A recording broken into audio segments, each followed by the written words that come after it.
Let other people lead small lives, but not you. Let everybody else cry over small hurts, but not you. Let everybody else argue over non-essentials, but not you. Deal in things that matter. Make sure what you do is the product of your own conclusion. Take advice, but not orders. Let everybody around you be helpful, but then put that through your own mental computer and make sure what you do is the product of what you've concluded based on all the input. All of us should be students of inevitability. I remember one day I was out on the run and I was trying to enjoy myself because I was running on the balls of my feet, dancing along. And a fellow came up behind me who was running on his heels. He was jogging. And he was going thump, thump, thump, thump, thump, thump, thump, thump.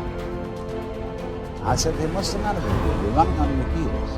And you're jarring your whole body all the way through. Okay, but he stuck to it and he became the champion long-distance runner of the school. But he didn't enjoy it, it was work. And all he enjoyed was the suffering that he endured that made him feel that he had really contributed to the human race because he suffered. He identified his existence and his worth with his suffering. Without kidding myself, if I keep up my current daily practices, where will it take me in 10 years without being disillusioned? I got to learn to look into the future called inevitable. I don't want to just cross my fingers and walk the wrong road. Sometime in the development of man, maybe 3,000, 4,000, 5,000 years ago, we developed self-consciousness in a peculiar way. We began to realize that by directed thought, we could control our environment. And then it was, you see, that we had a sense of responsibility.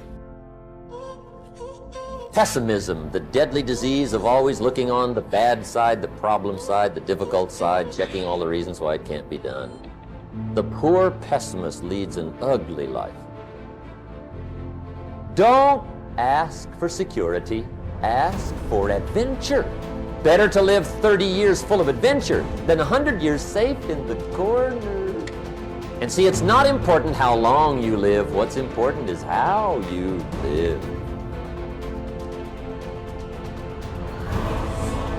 We forget that we create the situation.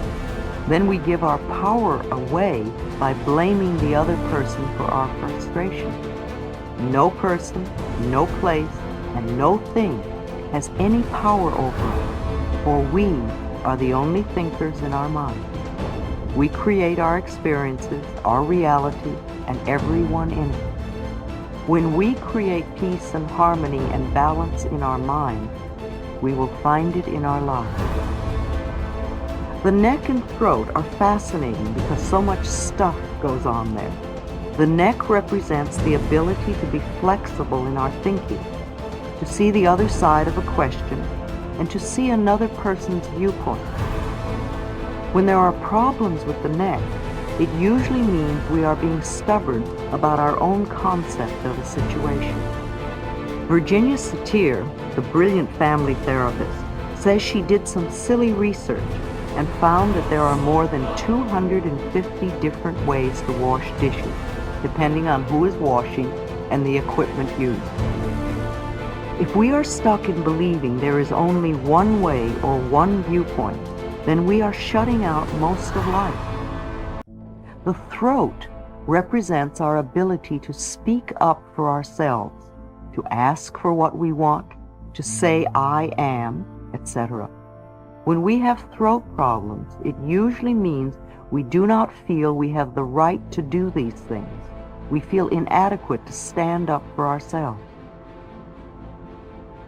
Sore throats are always anger.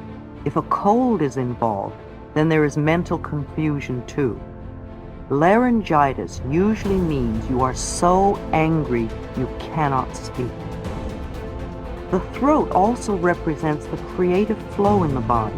This is where we express our creativity. And when our creativity is stifled and frustrated, we often have throat problems. We all know many people who live their whole lives for others. They never once get to do what they want to do. They are always pleasing mothers or fathers or spouses or lovers or bosses. Tonsillitis and thyroid problems are just frustrated creativity, not being able to do what you want to do. The energy center in the throat, the fifth chakra, is the place in the body where change takes place. When we are resisting change, or are in the middle of change, or are trying to change, we often have a lot of activity in our throats. Notice when you cough or when someone else coughs. What has just been said? What are we reacting to? Is it resistance and stubbornness? Or is it the process of change taking place? In a workshop, I use coughs as a tool for self-discovery. Every time someone coughs, I have that person touch their throat and say out loud, I am willing to change, or I am changing.